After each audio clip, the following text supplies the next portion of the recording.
സാധാരണ ഒരു പയ്യൻ, കറുപ്പിനെ ഇഷ്ടപ്പെടുന്നവൻ, അവൻ്റെ ജീവിതം കറുപ്പിനോട് ചേരുന്ന, കറുപ്പിൽ അലിഞ്ഞു ചേർന്നത് കൊണ്ടാണ് അവൻ വേടനെന്ന് അവൻ തന്നെ പേരിട്ടത്. അവൻ്റെ ജീവിതത്തിൻ്റെ സാഹചര്യങ്ങൾ, അവൻ കടന്നുപോയ വഴികൾ, അവനെ മാറ്റി നിർത്തിയ, നിറത്തിൻ്റെ പേരിലോ വർണ്ണത്തിൻ്റെയോ ജാതിയുടെ പേരിലോ മാറ്റി നിർത്തിയ സമൂഹത്തിനോട്, ചില വ്യക്തികളോട് പാട്ടുകളിലൂടെ പ്രതികാരം ചെയ്തവൻ എന്നൊക്കെ വേണേൽ പറയാം.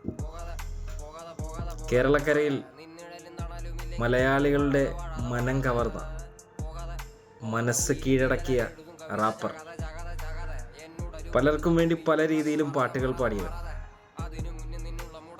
ന്യൂ ജനറേഷൻ എന്നല്ല 90s വരെ ഓളം കൊടുത്തവൻ, അങ്ങനെ വേണം പറയാൻ. അവനങ്ങ് വളർന്നു കഴിഞ്ഞു.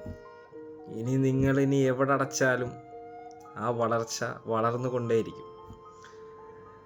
ഡ്രഗ്സ് ഉപയോഗം കേരളത്തിൽ കൂടിക്കൊണ്ടിരിക്കുകയാണ്. അത് പ്രോത്സാഹിപ്പിക്കാൻ പാടില്ല. ഡ്രഗ്സിനെ ഉപയോഗിക്കുന്നതിന് ആരാണെങ്കിലും, കാശുള്ളവനും കാശില്ലാത്തവനും കാവിയുടുത്തവനും കതറിട്ടവനും ഇനി ആരാണെങ്കിലും മുഖം നോക്കാതെ നടപടിയെടുക്കണം. പിന്നെ പുലിപ്പല്ല്, അത് ഇന്നലെ ഒന്നും അല്ലല്ലോ, കുറേ കാലം കൊണ്ടേ ആ കഴുത്തിൽ ആ പുലിയുടെ പല്ല് തന്നെയാണ് കിടപ്പുണ്ട്.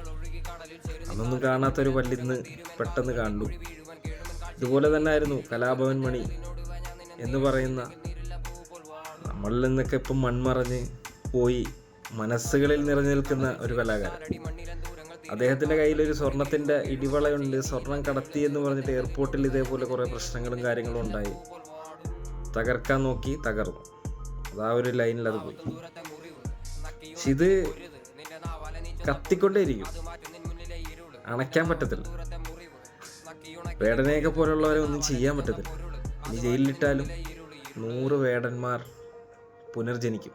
അതാണ് ഇത്. ഈ ഒരു ജനറേഷനിൽ അങ്ങനെ. രാഷ്ട്രീയം വേദികളിൽ പറയാതിരുന്നാൽ, അല്ലെങ്കിൽ മറ്റു പലരെയും വിമർശിക്കാതിരുന്നാൽ മുന്നോട്ട് പോകാം. ചില ഗായകർ ചെയ്യുന്ന പോലെ കമ്മിറ്റിക്കാരുടെ നിന്ന് പൈസ വാങ്ങിക്കുക, 10 പാട്ട് തന്നെ പാടുക, 2 സ്റ്റെപ്പ് ഇടുക, പോവുക. അങ്ങനെയാണെങ്കിൽ പിന്നെ ലൈഫ് ലോങ് സെറ്റാ. നമ്മുടെ ഈ ഒരു സമൂഹത്തോട് ഒരുപാട് മോട്ടിവേറ്റും അതേപോലെ ഒരുപാട് മെസ്സേജുകളൊക്കെ തരുമ്പോൾ ഇടി വരുമെന്നൊക്കെ പറഞ്ഞിട്ട് ഇടയ്ക്ക് ഒരു പാട്ടിലൂടെയൊക്കെ പറഞ്ഞു. അന്നേ നമുക്ക് തോന്നിയതാ തൂക്കും. അതിപ്പോൾ തൂക്കിക്കഴിഞ്ഞു. അപ്പോൾ നാളെ ഇറങ്ങും, അല്ലെങ്കിൽ പിന്നെ എപ്പോഴെങ്കിലും ഇറങ്ങും. അതങ്ങനെ. ശ്രീനാഥ് വാസിയും ഷൈൻ ടോം ചാക്കോയും അതേപോലെ തന്നെ ഷൈൻ നിഗവും. ഇപ്പോൾ ഷൈൻ നിഗത്തിന് കുറച്ച് റെസ്റ്റ് ഉണ്ട്, ആളിപ്പോൾ ലൈനിലോട്ട് വരുന്നില്ല. ഇപ്പോൾ ശ്രീനാഥ് വാസിയും ഷൈൻ ടോം ചാക്കോ ആണ് ലൈനിൽ. ഇപ്പം വേടം വന്നുകൊണ്ട് ഇനി അവരെല്ലാവരും കുറച്ച് സൈഡിലോട്ടായിട്ടുണ്ട്. ലഹരി ഉപയോഗിക്കുന്നത് ഒരിക്കലും അക്സെപ്റ്റ് ചെയ്യണ്ട. വളർന്നു വരുന്നവരെ തളർത്താതിരിക്കുക. അതിന് മാധ്യമങ്ങളായാലും രാഷ്ട്രീയമായാലും, അതിന് വലിയ വലിയ മേലാളന്മാരായ ഗായകന്മാരാണെങ്കിലും തളർത്തരുത്. അവർ വളർന്നോട്ടെ.